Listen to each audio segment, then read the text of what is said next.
So when I'm presenting something that I have to sell, whether it's my services to marketing clients, or whether it's Japanese language, which I've talked about before in my show, or whether it is some sort of new product that has to be delivered to a person's house, not by me, but by a corporation, I might start doing events to talk about the opportunities for people.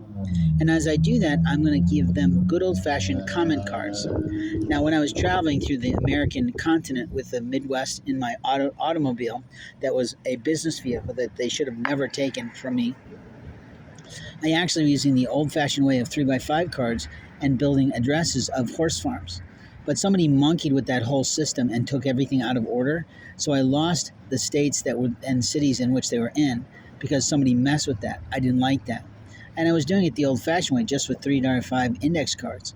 But most companies have a system like this. And these are what I found.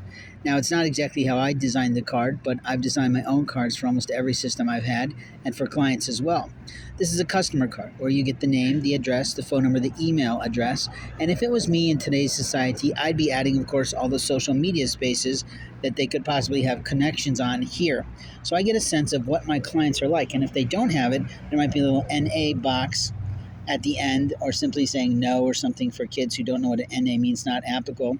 And then underneath it, if I'm doing some sort of meeting, I'm going to have a section for them to write their questions, their comments, their feedback, or something. Now, when I did meetings, we would always have a place for them to give us their name and address and phone number, and we didn't worry about their address because we felt that was sort of an invasion of privacy because we were in 3D meetings with them, not online. If I was an online marketer of some sort of person that's famous, I'm going to collect all the data I can with those online forms, but I'm going to leave it open so I don't lock them to death, forcing them to do it.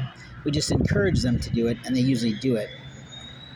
Those who want to provide those things and be really connected for opportunities. And you just say that in the beginning introduction. Now, the notes section allows them to write notes or questions about the presentation that they've received, so you can collect them towards the end of that meeting. And these are really great that I found because they're perforated. So you can actually pull them apart and you have your customer and your potential client cards up top, and those get pulled off. And then you've got the note cards that you can do. And that's really great. Now, if it was me, I'd probably add an extra line for a person's name if they wanted to give it, but sometimes people don't want to do it. They want to do it anonymous.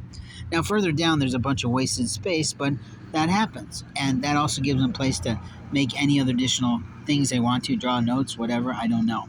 But that's what you get back at the end of the meeting.